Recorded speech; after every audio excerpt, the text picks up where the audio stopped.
नमस्कार, मैं प्रमोद पडोल आप सबका स्वागत करता हूँ। आज हम नागार्जुन की प्रसिद्ध कविता कालिदास को समझने का प्रयास करते हैं। नागार्जुन प्रगतिवादी काव्यधारा के प्रमुख कवि हैं। जन कवि के रूप में भी नागार्जुन जी विख्यात हैं। नागार्जुन का साहित्य लोक संस्कृति एवं लोक हृदय से जुड़ा दिखाई देता है। उनकी कविताओं में समकालीन जीवन की समस्याएं, संघर्षों का बखूबी चित्रांकन दिखाई देता है।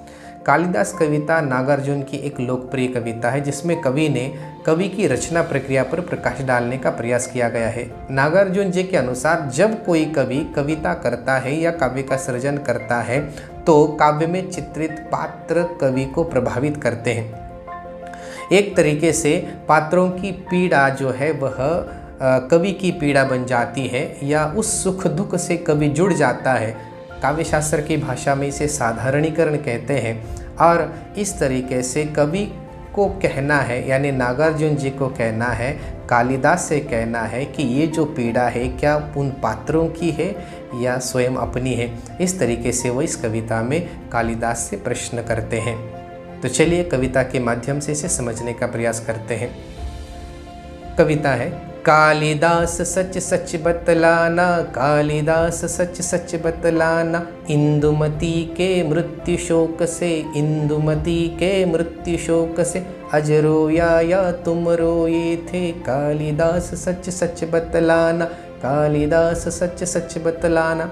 अब इस कविता में पहला जो प्रसंग है वह प्रसंग लिया गया है रघुवंश इस महाकाव्य से लिया गया है। और इसमें इंदुमती के निधन के पश्चात जब महाराज अज क्रंदन करते हैं, विलाप करते हैं, तब कालिदास उन्हें प्रश्न करते हैं कि कालिदास सच सच बतलाना, उस समय अज रोया था या तुम रोए थे। ठीक उसी तरीके से दूसरा सवाल जो है वह करते हैं, शिव जी की तीसरी आँख से निकली हुई महाज्वाला में धृत मिश्रित सुखी समीदासम, तुमने ही तो दृग धोए थे, कालिदास सच सच बतलाना, रति रोई या तुम रोए थे, कालिदास सच सच बतलाना।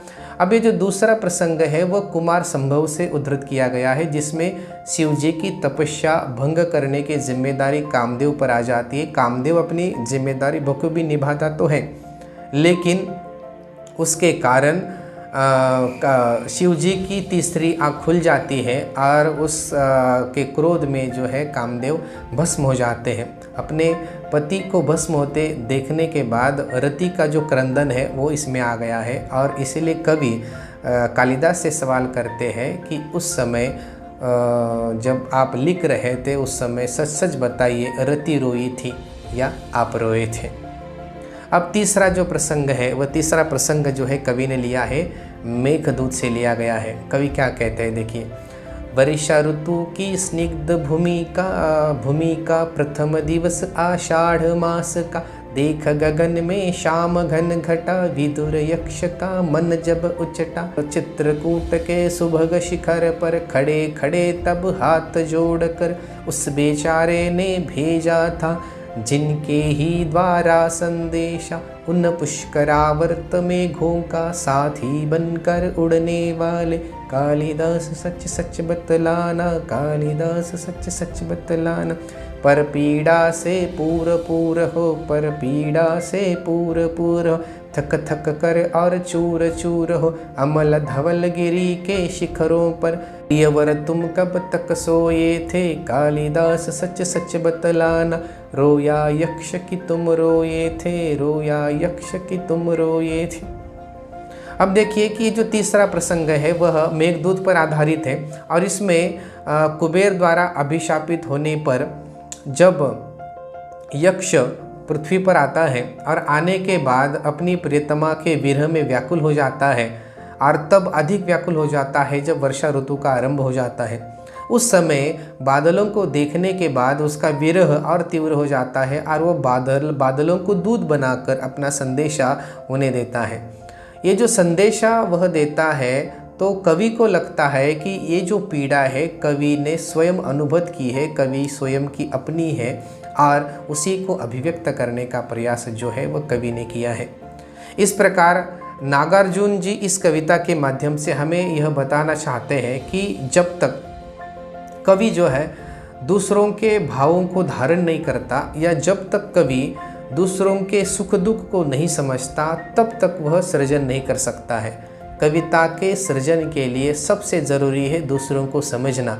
और कवि जब अपने कविता के माध्यम से पात्रों की सुख दुखात्मक जो अभिव्यक्ति करता है, वह सुख दुखात्मक अभिव्यक्ति उन पात्रों की तो होती ही है, लेकिन साथ ही साथ यह अभिव्यक्ति स्वयं कवि की निजी अपनी अनुभूति भी होती है।